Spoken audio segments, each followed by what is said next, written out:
एक महाराज जी वृंदावन में थे, तो वो रोज शाम को प्रवचन करते थे। तो एक दिन प्रवचन करते हुए ठाकुर जी के रूप का वर्णन कर रहे थे।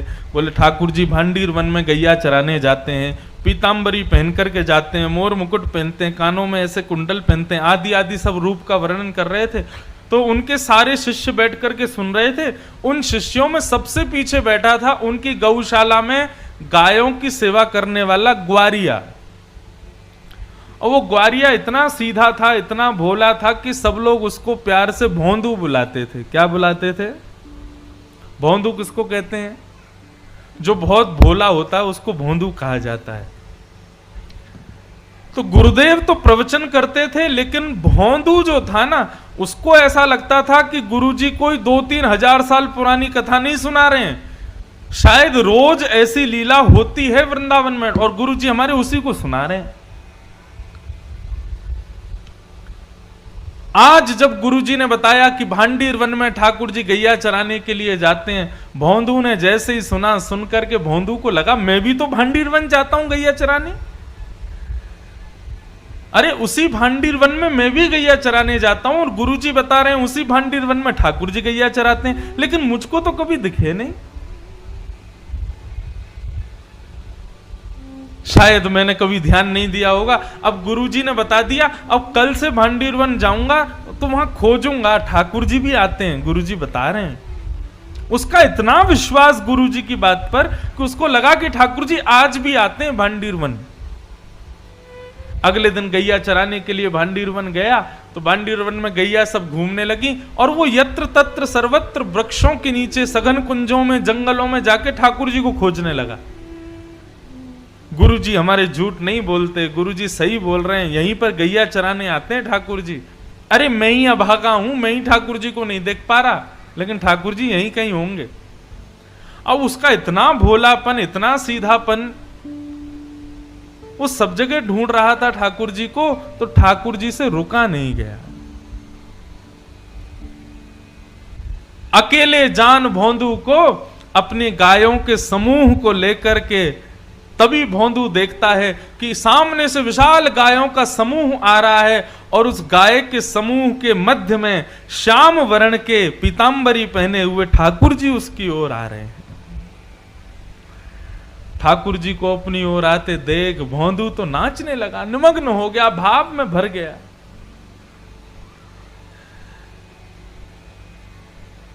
कटाक्ष नेत्र ठाकुर जी के, सुंदर कपोल, मधुर मुस्कान, घुंघराले केश, मोर मुकुट सिर पर, पीतांबरी पहने हुए, चंदन की सुगंधी महकते हुए ठाकुर जी गैया चराते हुए आ रहे हैं। भोंदू ने जैसे ही उसको देखा निमग्न हो गया। ठाकुर जी आकर के भोंदू के पास बैठ गए। अब भोंदू और ठाकुर जी दोनों एक दूसरे को देखें। भोंदू बोला, आप वही श्याम सुंदर हो ना जिनके बारे में हमारे गुरुजी सुनाते हैं? ठाकुर जी बोले, हाँ हम वही श्याम सुंदर हैं। बोले, अच्छा। हमारे गुरुजी आपके रूप का वर्णन करते हैं तो लगता है आप कितने सुंदर होंगे, लेकिन आज आपको देख करके ऐसा लग रहा है कि हमारे गुरुजी जो बताते हैं उससे लाख गुना ज्यादा सुंदर हो आप। बड़े प्यारे हो ठाकुर जी। ठाकुर जी बोले, अब केवल बात ही बनाते रहोगे, कुछ खिलाओगे पिलाओगे भी हमको?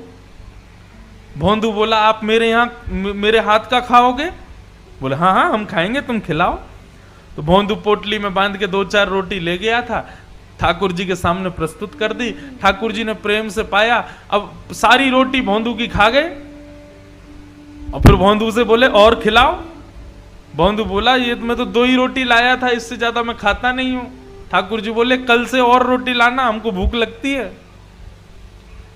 और ठाकुर जी अपनी गैया लेके चले गए, भोंदू अपनी गैया लेके चला गया। भोंदू को लगा ठाकुर जी ऐसे ही आते हैं, सबसे मिलते हैं, वो तो मेरा ही दुर्भाग्य था जो इतने साल बाद मुझको मिले हैं।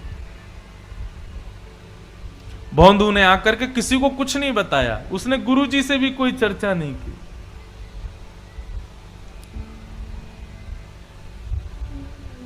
दूसरे दिन जैसे ही भोंदू जाने लगा, ज्यादा रोटियां ले गया, ज्यादा सब्जियां ले गया। तो रसोई घर के जो महाराज जी थे उन्होंने जाकर के गुरुजी को बताया। बोले, गुरुजी आज तो भोंदू इतना सारा भोजन लेकर के जा रहा है। गुरुजी आए, आकर के बोले भोंदू तुम तो इतना नहीं खाते, किसके लिए लेके जा रहे हो? तो भोंदू ने सहज भाव से कहा, बोले गुरुजी मैंने आपको बताया नहीं, लेकिन मैं जहां गैया चराने जाता हूं ना भांडीर वन में, वहां ठाकुर जी भी आते हैं अपनी गैयाओं के साथ। कल आए थे, मेरे से रोटी मांग रहे थे तो मैंने 2 रोटी खिला दी, तो ठाकुर जी को कम लगी इसलिए मैं ज्यादा लेके जा रहा हूं। तो ये ज्यादा पुरानी नहीं, 60-70 वर्ष पुरानी बात है। गुरुजी बोले भोंदू कौन आता है भांडीर वन में? बोले ठाकुर जी आते हैं। बोले कौन से ठाकुर जी? बोले वही ठाकुर जी जिनकी आप कथा सुनाते हो। गुरुजी बोले सच में ठाकुर जी आते हैं? बोले हाँ। अच्छा बता तो सही कैसे दिखते हैं वो? ऐसे कोई बालक मुकुट उकुट पहन के आ गया होगा, तुझको पागल बना रहा होगा? बोले नहीं गुरुजी मैं बताता हूं ना, बिल्कुल कमल जैसे उनके नेत्र हैं, जब वो मुस्कुराते हैं तो ऐसा लगता है मोतियों जैसे उनके दांत हैं, कानों में ऐसा कुंडल पहनते हैं, और गुरुजी सबसे बड़ी बात वे जब चलते हैं ना तो वो बाकी अदा से चलते हैं, और उनके पैर जब पृथ्वी पर पड़ते हैं ना, उसके बाद जब जैसे पैर हटाते हैं तो पृथ्वी पर एक अद्भुत सी सुगंधी सी उगने लगती है, एक अद्भुत सा दृश्य प्रकट हो जाता है पृथ्वी पर। पीली पीतांबरी पहनते हैं, चंदन की सुगंधी आती है, गुरुजी बहुत सुंदर लगते हैं ठाकुर जी। बंधुओं, जो सीधे लोग होते हैं ना वो झूठ नहीं बोलते, चतुर लोग झूठ बोलते हैं। गुरुजी ने मन में विचार किया, कोई और मुझसे कहता तो मैं मानता नहीं, लेकिन भोंदू इतना सीधा है ये झूठ नहीं बोल सकता। भोंदू के मुख से ठाकुर जी के बारे में सुनकर के गुरुजी के नेत्र सजल हो गए, और वे कहने लगे भोंदू आज ठाकुर जी आएंगे मिलने के लिए? बोले हाँ आएंगे गुरुजी। तो बोले आज जब ठाकुर जी आए ना तो ठाकुर जी से कहना कि तुम्हारे गुरुजी ने उनको बुलाया, उनको यहां लेकर के आना, यदि आ जाएं तो। बोले अरे गुरुजी मैं लेके आऊं उनको? बोले हाँ तुम लेके आना। अब भोंदू को यहां भी ये लग रहा है कि गुरुकुल में इतने सारे चेले पढ़ते हैं गुरुजी के, मेरे से भी ज्यादा विद्वान चेले रहते हैं, गुरुजी किसी को भी कह सकते थे कि ठाकुर जी को ले आओ, लेकिन मुझसे ही क्यों कहा? उसको अब भी ये विश्वास नहीं हो रहा कि ठाकुर जी केवल उसी से मिलते हैं। उसको लगा सबसे ही मिलते होंगे, लेकिन गुरुजी ने मेरे को योग्य जान के मुझसे कहा कि ठाकुर जी को लेके आना। भोंदू तो नाचता गाता हुआ पहुंच गया भांडीर वन। जैसे ही ठाकुर जी आए, ठाकुर जी आके बोले अरे भैया भोंदू जल्दी रोटी खिला। अब भोंदू तो तैयारी करने लगा, पत्तल में रोटी रखने लगा, गुड़ रखने लगा, अचार रखने लगा, दही रखने लगा, और रखते रखते बोलने लगा ठाकुर जी आज एक प्रार्थना करूं? बोले हाँ बोलो। बोले हमारे गुरुजी आपसे मिलना चाहते हैं, आप हमारे साथ आज हमारे गुरुकुल चलोगे? ठाकुर जी बोले देख हम तेरे सखा हैं, तेरे मित्र हैं, तेरे गुरुजी से हमको कोई मतलब नहीं है, तुझसे मिलेंगे, तेरे संग बैठेंगे, तेरे संग खाएंगे, तेरे संग रहेंगे, लेकिन गुरुजी से नहीं मिलेंगे हम। चरण पकड़ लिए भोंदू ने, बोले वो मेरे गुरुजी हैं, मैं तो आपको जानता ही नहीं था, मैं तो इतने वर्षों से यहां गैया चराने आ रहा हूं, लेकिन मैंने कभी आपको देखा ही नहीं। गुरुजी ने बताया कि भांडीर वन आप आते हो गैया चराने, तभी तो मैंने आपको देखा। जिन गुरुजी ने आपसे मिलवाया, जिन गुरुजी ने आपके बारे में बताया, जिन गुरुजी ने मुझे आपके योग्य बनाया, वो गुरुजी आपको बुला रहे हैं, आप मना मत करो ना, चलो ना मेरे साथ। ठाकुर जी बोले देख भोंदू तू जो कहेगा सब करेंगे, लेकिन ये तेरे अलावा हम किसी से नहीं मिलेंगे, और चाहे तेरे गुरुजी हो चाहे गुरुजी के भी पिताजी हो, हम तुझसे ही मिलेंगे बस। ठाकुर जी रोटी खा रहे थे बढ़िया गुड़ के साथ में, तो भोंदू ने हाथ से रोटी छिना ली, बोले तो ये भी मत खाओ, ये भी गुरुजी की है। और पत्तल भी उठा ली, बोले ये भी छोड़ो, ये भी गुरुजी के यहां की बनी है, ये भी क्यों खा रहे हो? और सुनो ठाकुर जी, आपको मुझसे ही मिलना है, मेरे अलावा किसी से नहीं मिलना, तो मेरी भी वचन सुन लीजिए, मुझे इस योग्य गुरुजी ने बनाया, और यदि गुरुजी से आप नहीं मिलोगे तो कल से यहां मत आना, मैं भी आपसे नहीं मिलूंगा। ठाकुर जी बोले तू अभी जानता नहीं है, बड़े बड़े लोग त्रिलोकीनाथ के दर्शन के लिए हिमालय पर जाके तपस्या करते हैं, तब जाके मेरा दर्शन मिलता है, और हम तेरे सामने इतनी सहजता से बैठे, तू कह रहा कल से मिलेगा नहीं।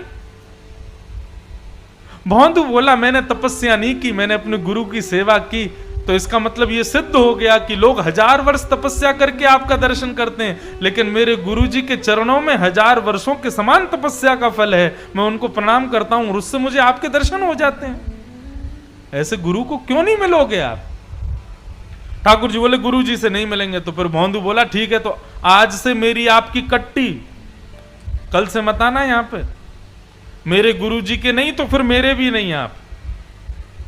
और भौंदू ने अपना सारी सामग्री उठाई, सारी गैयाओं को इकट्ठा किया और जाने लगा वहां से, भगवान को छोड़ के जाने लगा। भगवान बोले अरे भौंदू रुक तो जा। बोले अब तो मैं तभी रुकूंगा जब आप मुझे वचन दोगे कि मेरे गुरुजी से मिलोगे।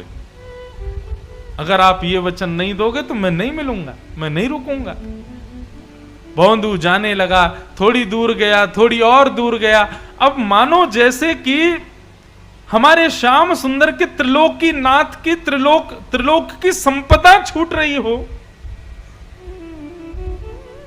दौड़े भौंदू के पीछे और पीछे जाकर के भौंदू के कमर पर चढ़ गए ऊपर और बोले तू जहां जाएगा सब जगह जाएंगे, लेकिन तू छोड़ करके मत जा, ले चल अपने गुरुजी के पास में। और आज आश्रम में बैठे गुरुजी राह तक रहे थे कि भौंदू आ रहा होगा गैया लेकर के। तभी क्या देखते हैं, असंख्य गायों का झुंड आ रहा है और उन असंख्य गायों के झुंड के बीच में भौंदू अपने कमर पर ठाकुर जी को उठा करके ला रहा है। ये दृश्य देखते ही जो गुरुजी थे वे तो मूर्छित हो गए, और जब होश में आया तो नंद नंदन को सामने देखा। उठते ही जैसे ही ठाकुर जी को देखा, ठाकुर जी को प्रणाम नहीं किया, पहले भौंदू को प्रणाम किया। बोले तेरी भक्ति को प्रणाम करता हूं भौंदू, तेरी इतनी सरलता, इतनी सहजता, इतनी कोमलता कि तेरा नाम भी कोई तेरे को नहीं बुलाता, सब तेरे को भौंदू भौंदू बुलाते, इतना सीधा है तू। आज तेरे वशीभूत होकर के त्रिलोकीनाथ मेरे आश्रम चल के आए हैं। ये सत्य घटना है वृंदावन की।